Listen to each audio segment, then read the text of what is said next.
बहुत समय पहले की बात है दोस्तों। एक छोटे से गांव में वाल्मीकि नाम का एक व्यक्ति रहता था। यह वाल्मीकि उस वाल्मीकि की मैं बात नहीं कर रहा हूँ जिसे आप सोच रहे हैं, जिसने रामायण लिखी थी। यह वाल्मीकि यह नहीं था। यह वाल्मीकि बहुत ही आलसी और मूर्ख व्यक्ति था। वह दिन भर पेड़ की छांव के नीचे लेटा रहता और दिन भर सपने देखता रहता था। एक दिन उसने सपने में देखा कि उसके गांव के राजा उसे अपने खजाने की चाबी सौंप रहे हैं, लेकिन वह इतना आलसी था कि अपने लिए खाने तक का जुगाड़ नहीं कर पाता था। एक दिन वह पेड़ के नीचे बैठा हुआ था तभी, और काफी ज्यादा भूख से परेशान था। उसे इतना ज्यादा भूख लगी थी कि वह एकदम व्याकुल हो गया था। तभी उसने देखा कि एक बंदर रोटी का कुछ टुकड़ा लिए वहां पे बैठा है। वाल्मीकि ने सोचा अपने मन में, सोचा कि क्यों न इस बंदर से इस रोटी को छीना जाए। उसने बंदर को बहलाना फुसलाना शुरू कर दिया। लेकिन जैसे ही उसने बंदर की तरफ अपना हाथ बढ़ाया, बंदर झट से वहां से झपट करके सीधे पेड़ के ऊपर जाके बैठ गया और उस रोटी को पास के एक नदी में फेंक दिया। अब वाल्मीकि के हाथ में कुछ नहीं लगा।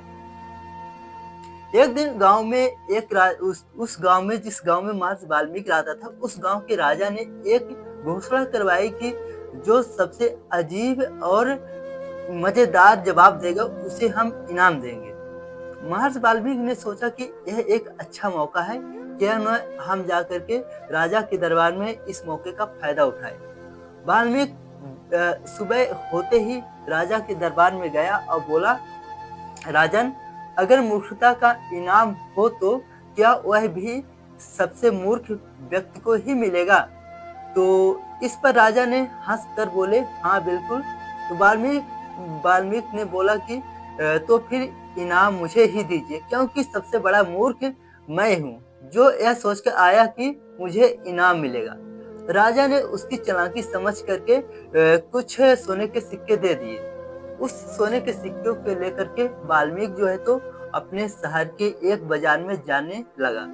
तभी एक रास्ते में एक चालाक ठग मिलता है और वाल्मीकि से उस सोने के सिक्के को छीनने की कोशिश करता है। वाल्मीकि को पहले वो काफी ज्यादा बहलाता फुसलाता है और बोलता है कि अपने उसको इतना ज्यादा बहला फुसला देता है कि वाल्मीकि का दिमाग ही काम करना बंद कर देता है और वाल्मीकि से सारे सोने के सिक्के ऐंठ लेता है। तब उसे समझ आता है कि असली मूर्ख वही होता है जो मेहनत किए बिना ही कुछ पाने की उम्मीद करता है। उस दिन से वाल्मीकि जो है तो ठान लेता है कि अब वह मेहनत करेगा। उस दिन से वह छोटी मोटी नौकरी करता है और ईमानदारी से अपने गांव में काम करना स्टार्ट कर देता है। उस दिन से वाल्मीकि के जो है जीवन में काफी ज्यादा सुधार आने लगता है। अब उस गांव के लोग उसे मूर्ख वाल्मीकि नहीं बल्कि एक विद्वान वाल्मीकि कहने लगे। तो दोस्तों, इस कहानी से हमें यह सीख मिलती है कि मुफ्त की चीजें पाने के लालच में ही मूर्खता ही हाथ लगती है। मुफ्त की चीजें पाना ही सबसे बड़ी मूर्खता है। अगर हम मेहनत से कोई काम करते हैं तो मेहनत ही सबसे असली बुद्धिमानी है। अगर हम मेहनत करते हैं तो उसमें ही सबसे बड़ी बुद्धिमानी है। कैसी लगी कहानी हमें कमेंट बॉक्स में बताएं। इसी प्रकार की इंटरेस्टिंग कहानी सुनने के लिए आप हमें हमारे चैनल को भी सब्सक्राइब करना मत भूलिएगा। धन्यवाद।